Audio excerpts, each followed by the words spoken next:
Yo, back again with another episode of Attractive Mindset. And today's guest is none other than, hold on, I got to give a whole introduction for this one. Super famous, super styled out, super creative. And a lot of people like to, just stick people in one field. But, this individual just does things on a complete different level. And you know what? I'm going to let them tell you the story right now. So bring in Miss Bree. What's up, y'all? Also known as Bree Daddy. If y'all know me as a DJ or a podcaster, that is my Instagram name. So y'all make sure y'all follow me and get my early promo now. But just to roll off what he said, I thank you for introducing me as that, because one thing I've always said is that people have primarily known me as a DJ, and I did not move to South Florida because I wanted to DJ. Like, I moved down here for school. I went to St. Thomas in Miami Gardens, and then I got my master's at Nova. But I've been in the computer science realm since I was 14, and I'm 26 now. So it's just like, when people just always refer to me as a DJ, I'm like kind of insulted, because I'm like, dang, like they stick that title on you. That's the only title y'all gonna give me? Like, Exactly. Damn, like, can you know me as something else? So thank you for giving me my props. But I also am the founder of Gem, and Gem is a mobile app that connects creators such as ourselves to each other. It's for independent creators. So it's not for like brands to sign up, because I noticed some people are doing that. They're like signing up as a brand, and I'm like, no, like, you need to sign up as an individual and meet other individual creators, but eventually we're thinking about having people or allow people to upload their brands. But for now, people can upload their social medias, their portfolios, their bios. It's just like a way cooler version of LinkedIn, but for creators. And it's like LinkedIn meets Tinder, but not dating. So you swipe right, swipe left, just like any other dating app, but it's for creators to meet each other. So there's no reinventing the wheel. That's dope. We definitely going to come back to that, but we want to hear a little bit more about you. So you a South Florida native, or where are you from? Yeah, no, I was born in Atlanta, military brat, and I was raised up in Philly and in Delaware. So my dad always lived in Philly, and my mom lived in Delaware. So I've been there since I was 4, and then left when I was 18. And then I moved to Tallahassee for literally a brief amount of time. And then did my first year of school at Bethune-Cookman for 1 year, and then came to Miami in 2015. Okay. And so when you chose school out here, what made you choose the school out here? So to be honest, when I moved to Daytona, I felt catfished, because I was like, damn, this it? Like, this can't be it. Like, and reason being is because I felt like I went to high school in Delaware. I did all my schooling where my mom lived, and then I spent the weekends with my dad. And I was like used to being bored, because Delaware's boring, and then Philly's jumping. So coming down here, I was like, all right, I want to be in a more jumping area so I could be networking, get some business, because I was doing web design. I was already good at it by 18. So I was like picking up restaurant clients and stuff. And I was like, I want to be in a city that's progressive. The closest city that was progressive was Orlando. But I was just like, I just want to be in a progressive city. Like, I don't want to have to keep going back and forth. And Daytona is nothing but just like crackheads, college students doing coke, and just like maybe a mile of Daytona is nice. So I was just like, this is just not the city for me. I think it's a city for other people, but not particularly for me. So I came down to Miami with my homegirl at the time, and she showed me St. Thomas and Barry. And I already had been previously accepted to Barry, but Barry is way too much money. So I was like, St. Thomas was giving me scholarships. So I was like, all right, like, Miami's cool. I could definitely build a name out here just as a person. And I just talked to my mom. My dad was pissed, but talked to my mom. I was like, Mom, I'm going to transfer to school in Miami. I already got a scholarship, because with my mom, you got to present with her the facts. Like, it's not Of like course. I'm thinking about, like, I got to come with the facts. So I was like, Mom, I applied to St. Thomas University's in Miami Gardens. I already have a scholarship. It's basically going to be the same amount of loans at any school, so I might as well go to the best one. And her only concern was, well, are you going to be behind because you're transferring? And I was like, well, I'll go back to my home state and get those credits, I was only 9 credits behind. And I was like, I'll pay for that, and now can I come to Miami? And she was like, all right, like, you're going to do what you want. It's your loans at the end of the day. So I was like, all right. So I came down here and been here ever since 2015. Got it. Okay, Hmm. okay. And so you said people mostly know you as a DJ. How'd you get Yeah. into that realm of business? So prior to moving to Miami, which was literally a decision that was like 6 weeks apart, if that, I started following a lot of people in Miami. I started following a lot of promoters, especially because my goal was to get in by DJing, because I was like, DJing's going to get my name out there and get me out there, especially on Instagram. But my goal was also to introduce myself as a web designer. So I was reaching out to a lot of promoters, other DJs, people that would let me open up. I was I started promoting as well. So I was a promoter downtown Miami back when it was Club Heart, Mm. Club Space, which space is still there. And I forgot what the other one was called. Oh, 11? Therapy. Oh, It was okay. called Therapy. Oh, no, they wasn't gonna let my 18-year-old ass be a promoter there. But yeah, so I was at those three clubs with my homeboy, and then I would DJ at the Cove in Doral on Thursdays. So that's how I started getting my name out there. I was also the school DJ at my school, so everybody at school knew me. Then other schools would hear about me, so I would go DJ on their campuses: FIU, FLOMO, Barry, FAU, and I'm talking about like dorm parties. But this is how I started getting known. So Mhm. a lot of the college students knew me, so that was my way into like getting known, but it wasn't known in the best way. Okay, and Yeah. so after pursuing that and doing the web design, Hmm. when did you feel like it was time for you to officially, just switch Yeah. over towards the app? You said you have an app called Gem. Yes. So this app is not my first app. Mm. I actually was in the magazines and newspapers when I was 20. My first Oh, app was Vibes, and Vibes was an app for college students to find nearby events for their age range, because we come down here and we're not 21, so we can't go to these top clubs, or even some of these bars or lounges unless we're 21. So the biggest issue was, a lot of people are getting fake IDs to get in these clubs, and we just might not have the knowledge of where we can go. So I built that app first and sold it. And that's how I got my name out there in the app and tech field. So once I got that, I got a mentor. Then that mentor helped introduce me to other people in the tech field. And by the time I walked out of college, I already had a position at a top web design agency in Aventura. So that's how I got my tech name out there. And it really was just finding my market. Like, I didn't really rebrand myself, because I would have been rebranding myself to the wrong audience. Like, who no 21-year-old cares about me making websites. Like, they're yeah. gonna pay me like $200-$300, but these people in tech are gonna pay me $5,000-$6,000, and they're the right audience. So that's really how I did it, because I put out a product, and I think that's the best way to do it, really, when you're diving into tech. Like, if you want to make a brand out of it, put out something that's related to that niche. So that's what I did. Okay, okay. Hmm. And so let's unfold more of the story of how you came to the app Gem for creatives. Yes. And so like what put you in that sort of mindset that you were like, Hmm.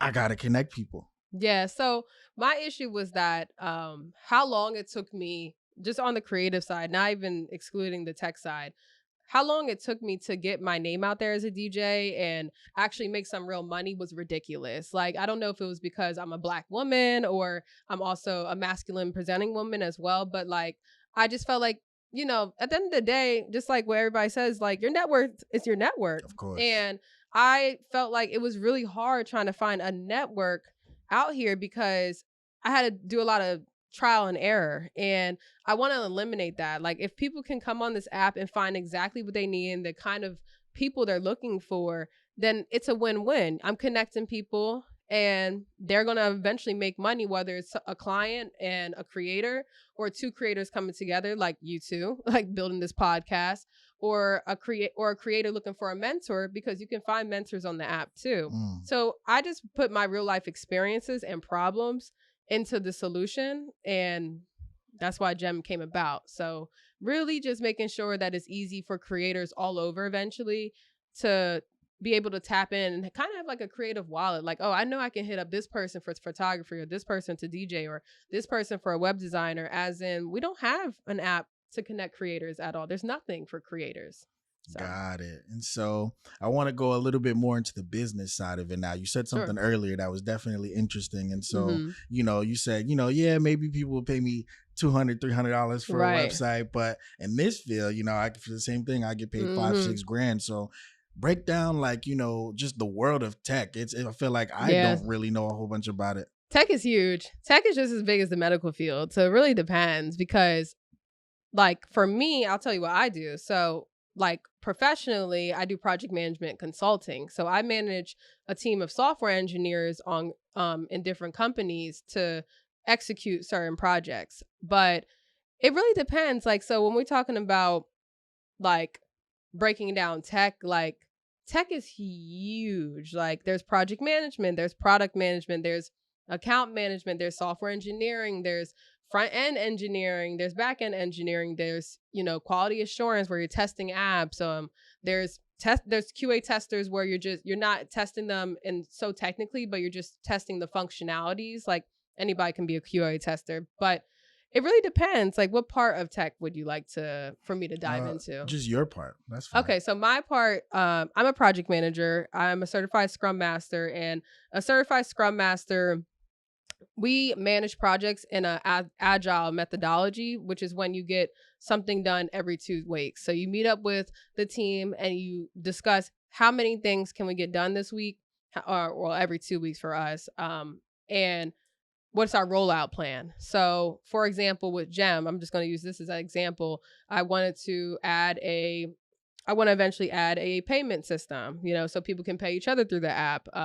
I want to let people filter by what kind of creators they're looking for. I want people to filter by personality types as well, because that's another thing. Like if one person comes in and meets you and you're very introverted and they're very extroverted, like maybe you guys might not hit it off right away. So I would meet with my developers and say, hey, this is what I want to get done in 2 weeks. Let's break down what we need to do in 2 weeks to get it done. Or they can come back to me and say, hey, this is a task that might take 6 weeks, so we have to run 3 sprints. So that's what I do primarily. That's like what my 6-figure checks come in through. But on the side, which is the web design side, I still have my freelance web design businesses. So small businesses come to me and they range between $1,000 to $5,000 projects. And they get anywhere between a 3-page site done to a 10, 15-page site. Really depends on their business, but I try to cap it at 15 pages because I know the kind of clients I want to help, and I also know that the kind of timeline they're looking for. So typically I try to do the month turnaround. It needs to be profitable for me, and I also need to make sure I'm paying my contractors fair. So I try to get things done between 2 to 4 weeks because I already have that agile methodology. I had a project that was 6 months one time, and I was like, this is a waste of time now because it was only a $7,000 project, but it's 6 months. So this is not it. So that's what I do on the web design side. And now I'm introducing app development this year because I have so much experience with it, just professionally and like in real life. So we're going to start rolling that out too as a service. Got it. Wow. Mm-hmm. Okay. And so when it comes to creating an app, like what's that process like? Like what things do you have to think about, and what tips could you possibly give to somebody that may want to get into that? Okay, so the first thing is obviously the thought, right? Like you have the thought, that's cute and all, but you need to put the thought to paper. You have to really, and I encourage people to really overly think about what the use case of the app is, because some people come to me and be like, hey, I want an app that what was something someone said the other day, and I was like, okay. This guy basically wanted an app that delivers his like rental equipment or whatever. And I was like, that's cool, but like, what's the requirements? He said, that's a requirement. I'm like, that's not a requirement. That's just like an overview of what you wanted to do. But like, what is the homepage going to look like? What is this booking page going to look like? How are people going to find you like on like, at different locations? Like, is this for different photographers or people that own like rental equipment studio, whatever? Like, there's so much to it. So really just writing down a list of requirements. If you guys don't know how to draft requirements, I recommend you guys go on Upwork or Fiverr, meet with a project manager or someone or a software engineer just for like $50. And they can help you draw out these requirements, because if you don't have technical requirements, then you don't have a good app. A lot of apps fail because the requirements suck, or there's no kind of project management in the realm of the project. Me, I'm a project manager, so that's why it only took me 7 weeks to build this app, because I was on top of it and I already have the technical knowledge. But someone without technical knowledge can take a year to do it, because they're like, oh, well, I need it to be pink, not purple, or and you have to give every single thing. So one, write down the requirements of the app. Two, you need to discuss how many screens does that app need to be. A screen is basically a page on your phone. So like when something's like loading, that could be the loading page. When someone lands on the first page, it could be the home page, a search page, XYZ, whatever pages you need to write that down. Number 3, you need to get a design done. If you come to me for a design, that's one thing. But a lot of people go to a different designer. And I do agree that people can go to different designers. So go to a UX, UI designer, not a graphic designer, because a graphic designer might be good at logos or, more of the brand identity stuff. But not every graphic designer knows how to design a mobile app, because you need to know the dimensions and everything. And I will send you right back to that person, because that people will give me something and say, hey, like, here it is. I'm like, this can't work. This is not the right dimensions. So, and we're not going to be accountable for rolling out a crappy app. Yeah. So make sure you get a UX UI designer or a mobile designer, again, on Upwork or Fiverr, maybe a few $100 at most. And then you come to us and we'll have the design, we'll have the requirements, make sure the requirements match each page on the screen. Like, me personally, when I delivered this to my development team, I said, hey, here's the pages, and here's a PowerPoint of each page and what each page should do as a user. Just think about it from a user's point. It's like a user has to search by, alphabetical order, or a use for GEM, users search by location, users search by age range. Like, you need to break that down. And take your time. Don't get overly excited and just try to get it done, because your first app usually sucks no matter what. Like, just try to get like a minimal viable product out, because most of the time, if you have a good app, investors are going to give you money. So you don't try to make the most perfect app either, because all apps are going to fail at some point. Like, they all have bugs. Everything has a bug. So, and then I would also say hire a QA tester to test it for like $50, because they'll tell you everything that's wrong with it. And then you go back to the developer and they'll fix it. Got it. And so your app is, of course, free to sign up for. So it's a version of social media, which would be like an Instagram or Facebook. And so how is money made through like an app like this? So we have a free tier and a paid tier. So basically, if you want to have more than 10 swipes a day, then you have to be on the paid tier. And the paid tier is only $11.99. So it's cheap enough where people can like upgrade it and it's not a problem. You also can send someone a coffee through the app. So if you're really interested in like matching with this person so you can connect with them, you can send them a virtual coffee. You do get one virtual coffee for free a week on the app. But if you're on the paid tier, then you get 5 free coffees on the app. And then, well, not 5 free because you're paying, but you get 5 additional ones a week. And if you don't want to sign up for the actual monthly tier, but you just want more coffees to send to people, then you can pay for the coffees. Got it. Got it. Okay. And do you plan on introducing like ads to the app and everything? I don't want to sell anybody's data for money. I don't feel like it's necessary. It kind of makes the app kind of like look cheap to be honest. I don't like being on apps that have a lot of ads. Instagram and Facebook and them, they have the power to do that, but they didn't start off like that. They really built a user base, and that was the only way they was charging. But for me, I don't want to sell people's data or privacy, because that's what you're required to do when you sell like these ads and stuff. Yeah. Got it. Okay. And so, being a Black woman in this field, has that been like a challenge for you, or has that presented like a front where you feel like if this was somebody else or if this was a guy, like, things I don't think different. my life would be any different if I was a white man with blue eyes. I think that being a Black woman in tech is powerful. I personally think I get a sense of respect when I step into certain areas and tell people that I have an app, because it's probably not the first thing they hear. They're going to think that's going to come out my mouth. So if a white woman comes in here and says I have an app, you're going to just be like, okay. But I'm a Black woman, that came in here and I say I have an app and you're like, oh shit, what is it? So to me, like, being black or being gay or being masculine, like, does not stop me personally. Now, when it comes to growing the app eventually and going for investments, black women are very, like, usually the least funded. I will say that that might be tough. But other than that, like, I'm not even really going down that route right now. My route is really to really build this from the ground up. This is a term called bootstrapping, where you don't go, get any outside funding. MailChimp is bootstrapped.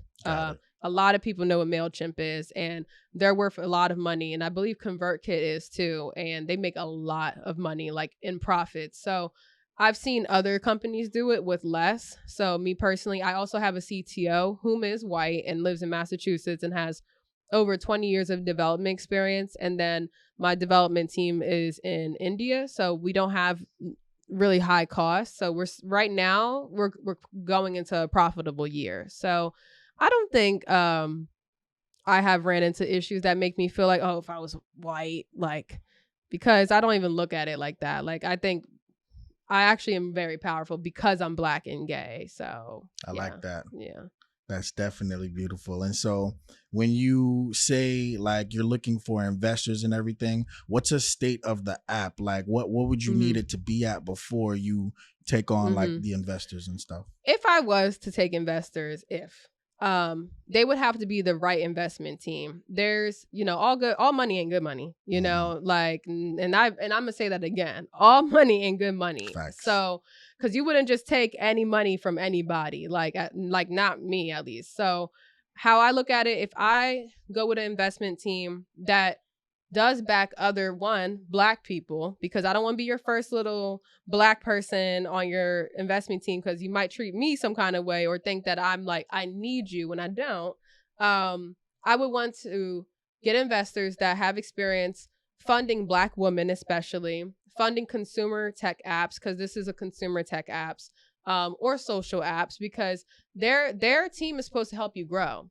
When they invest in you, they don't just invest in you and that's it, and then just go back on the couch. Like, unless they're an angel investor, usually they do, but sometimes even angel investors have like a mentorship program where they help you make sure that this is a successful app, because that's why they invested in anyway. So if I join a team that's already mentored black women who are in the consumer tech space, and they don't have they don't try to require too much money, like, as far as like equity, then that might be a good deal. So if someone says, hey, I'm going to give you $500,000 for your app, and they only say 5%, that's a really good deal. Yeah. Especially if, one, they already have the experience with putting me in a network where I'm going to continue getting backed, because sometimes they are the primary investor, but they have other investors behind them. Like, hey, we just gave $500K. Can you cut a check for $150K?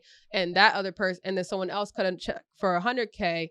And all together, we'll just make it 7.5%. Well, now we're almost $1 million funded with less than 10% given away. And we have a huge network of people that I can be introduced to.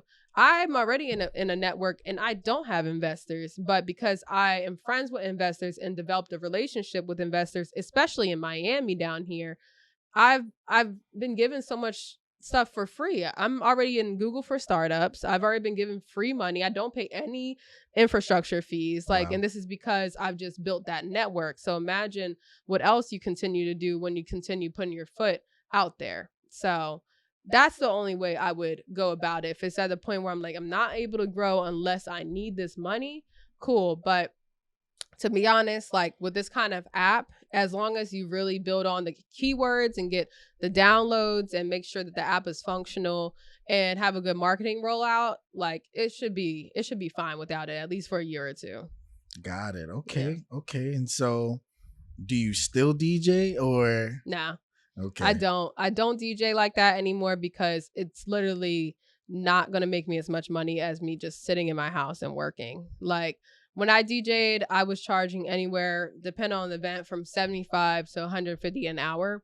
And people were still like giving me problems. Plus, I had gotten a 7-car accident years ago. So all of my equipment got trashed. So I have to rent speakers. I have a DDJ, and some places I can just plug in, but not a lot of places. And just the physical labor that goes into it, I get tempted to drink, which I drink anyways, but like I get really tempted to just like do stuff that I shouldn't be doing when I'm DJing. I don't care about it. Now, if I was offered to DJ like something really, really like major, that's different. Like if it was like a beauty con or complex con or like culture con, like something on that level, I'd be more than happy to. Or for Art Basel, like I always tend to dive into some Art Basel events, but other than that, like no, I don't DJ, especially for like just small events down here.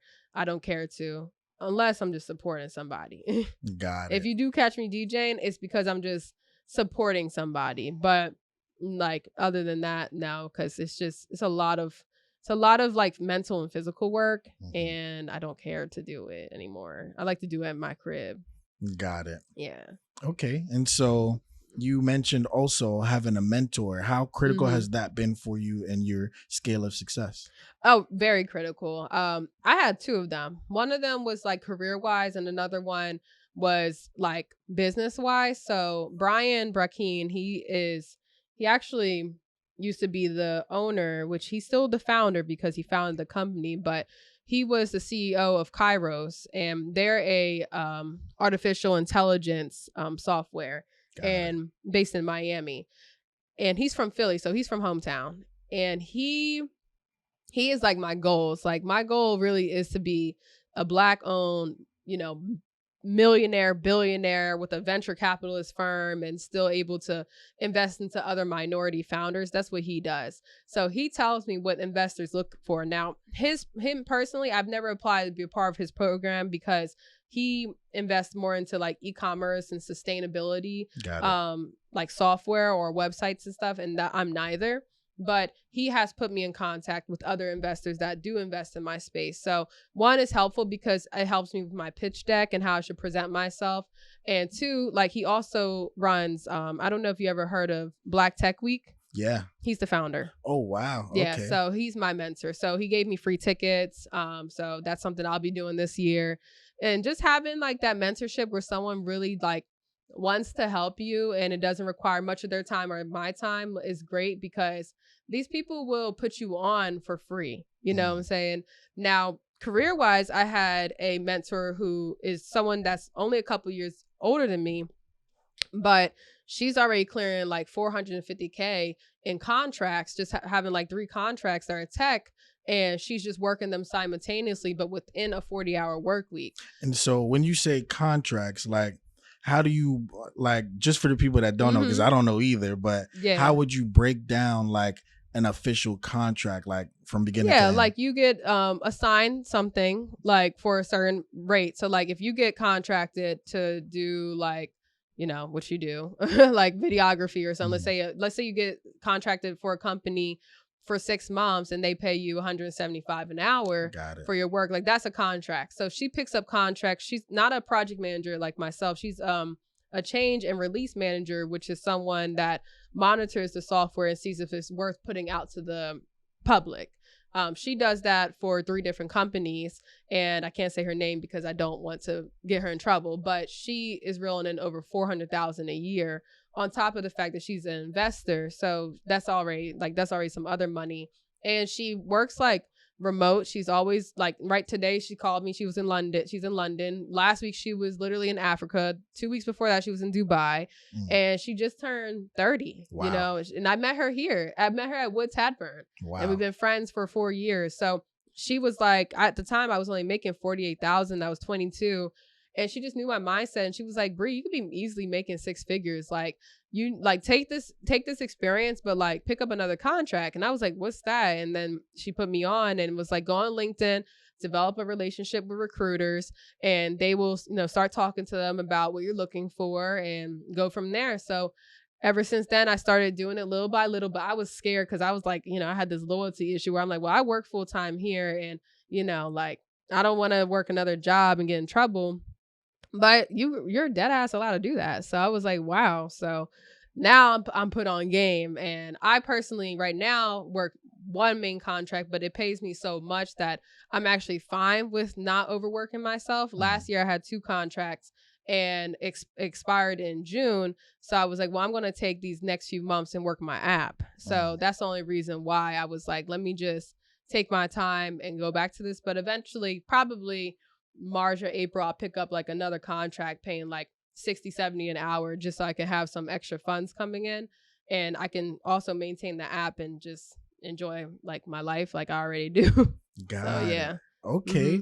And so what would be 3 things that you would give towards an entrepreneur trying to get into the tech field, or 3 essential things that you would say they need? I would say 1, like look for what you want to do in tech, like look up roles in tech. I actually have an ebook, and it's literally about transitioning into tech without being technical. It's $15. So you can always buy the book. But in the book, I do tell people, number 1, look up roles that are in tech and what stands out to you the most. I put like over 25 roles in there so they could see that. It would be too much to say right now, but whatever you see fit, like then look up certifications for X role, because if you get certified, then you are able to, 1, like negotiate a higher pay, and 2, like you have some hands-on experience now. Like I'm a certified Scrum Master, and when I became certified and I told recruiters, they were already offering me roles $40,000 more than what I was currently in at the time, and I definitely left because I was like, okay, I can get 40 grand more, like just because I'm out, you know what I'm saying? And that's what you continue to do. So get that certification. Definitely tailor your resume for what you're applying for. Reason being is like, let's say you're you have done customer service. If there's a customer success manager position for a tech role that's paying like 75K and you're only making 42K, like just make sure you tailor your resume to match what they're looking for so you can at least get in the interview. And then in the interview, obviously do good, like make sure you're prepared. Go on YouTube and look up interview tips for whatever position that you're interviewing for and go from there. Now, once you get the role in tech, go on LinkedIn, or if not, if you don't have a LinkedIn, make a LinkedIn, take a cute little headshot like with your boy Rich, or go to JCPenney's for $25 and optimize your profile, make a good bio, put in your experience, put in your certification, and start developing a relationship with recruiters. Because if you work from home and you're making 75K and you live in somewhere like Miami where 75K is still like getting by, go on LinkedIn and look up another role similar, maybe part-time, paying you like maybe like $30 through $40 an hour. Now you're making some extra bread on the side and you get more hands-on experience, and just go on from there. But if you have a relationship with recruiters, you could probably go from 75K to like 105K in a year and a half. That's how you go about things. Because none of the best promotion you're going to have is leaving the motherfucking job. Like, point blank, period. Get a new contract. Don't be loyal to these people. Just keep it going. I was able to increase my salary from 48K to 120K literally in 3 years. And had I known what I known the first year and a half, I would have probably been even further. So, Got it. Okay, cool. Wow, this was informational. I learned a lot about tech that I didn't even know, and there's so many different chapters. Yeah, there's still more. There's still so much more. Yeah, tech is huge. Like I said, it's like the medical field. Anybody can get into it. Like I helped 10 people get into tech in 2022 from all walks of life. Some people were actresses. Some people were in customer service.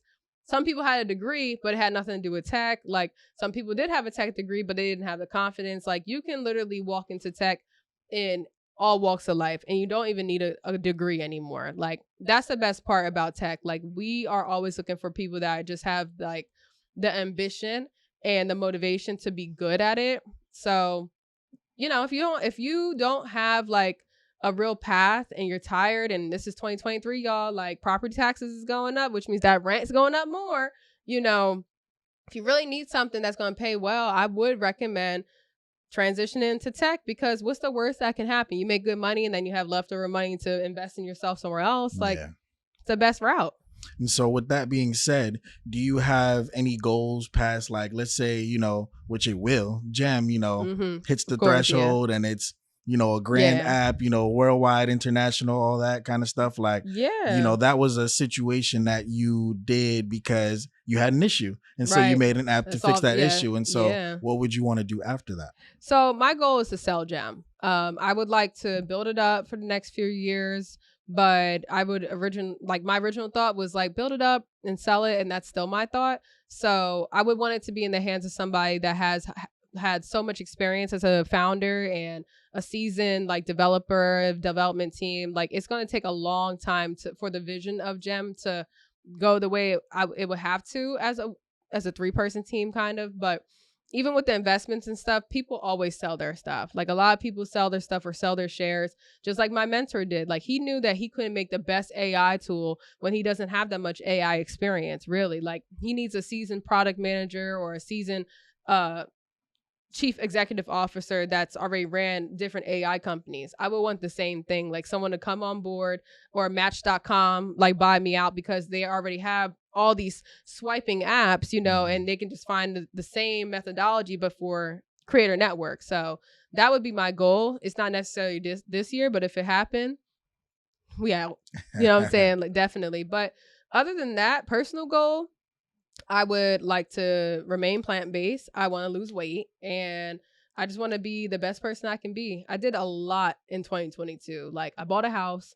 I went out of the country many times. I did some traveling. I wrote this ebook. I threw an NFT party. Shout out to my boy for being there and, being the videographer. Like I did a lot, and I just had turned 26. So I really just want to like actually chill this year and just focus on what's really important. That's like my health, that's being there for my family, that's fixing up things in my house, like putting money away for emergencies and stuff. So me personally, it's a me year. It's really personal, and a lot's gonna come out of that, because when Bree's selfish, it's a time. It's a good time. Like I might produce more just because I was selfish. I was looking out for a lot of people, so it felt like I did a lot, but I didn't really do a lot for myself. So I want to do things for myself this year. Got it. That was the next question I was going to ask. How are you balancing, especially at your age, 26? Like we're still a lot of youth, you know what I'm saying? And so at 26, having this level of success, social media nowadays likes to ramp people up to feel like, oh, I'm not doing enough, or I'm not doing this, I'm not doing that. And how do you balance, personal life and business life? Yeah, I was pretty good at it. I think because, and this is also why I don't DJ. This goes back to why I don't DJ. I wasn't able to balance it as much because I physically had to be there. But seeing that I do everything from home, like my app, my work life, like everything I do, my freelancing, that's all at home.